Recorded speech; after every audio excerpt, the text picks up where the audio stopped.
Next week, we'll be discussing Monster Squad from 1987. Chris, how was your watch?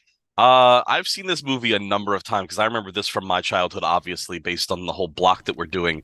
Uh, I have to admit that this last time watching it through a different colored lens and a different kind of like social atmosphere, some of the stuff was a little cringy. But at the same time, I still really loved it. It's quintessentially 1980s. It feels like a Goonies ripoff, which I think is exactly what it was supposed to be. And I'm a sucker for the Universal monsters. I've always loved those movies, and I love those like pure horror icons of Dracula and the creature and Frankenstein. So anytime you can kind of mix Goonies shenanigans, crazy one-liners, and the Universal monsters, I'm totally in. And I love this movie, and I hope that anybody that watches it can get past some of the 1980s of it all and enjoy it for what it actually is. KJ, well, how was your watch?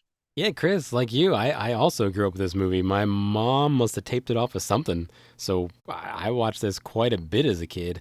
I think it was my introduction to the classic Universal monsters, or, the closest thing to them legally without being the classic Universal monsters.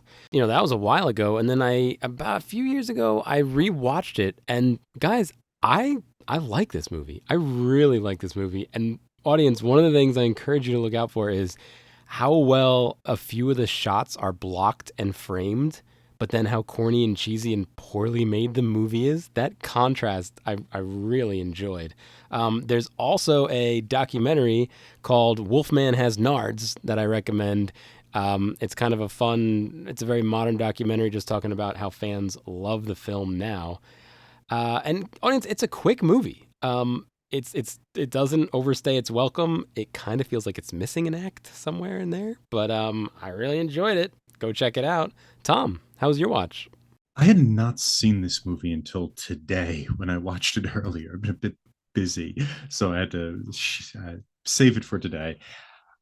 I will say that the idea of the framing shots that you mentioned is intriguing. And yes, it does feel like it's missing an act. It is very quick, which is fine. I kind of prefer its speed to being more full, whatever that's supposed to mean. I think for me, what gets lost, and this is not a comment on the talent of the child actors, but more how child actors are used, is that I had a hard time investing in the kids.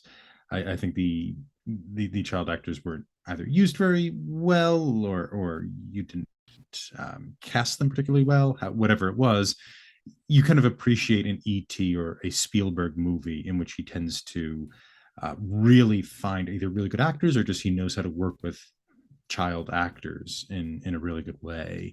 And I think that's what ends up being kind of distant for me in this, is I'm not riding the wave like a child, like you would in the Sandlot, for example, even though these kids are a bit younger than the kids in the Sandlot. And I think that was what was missing for me.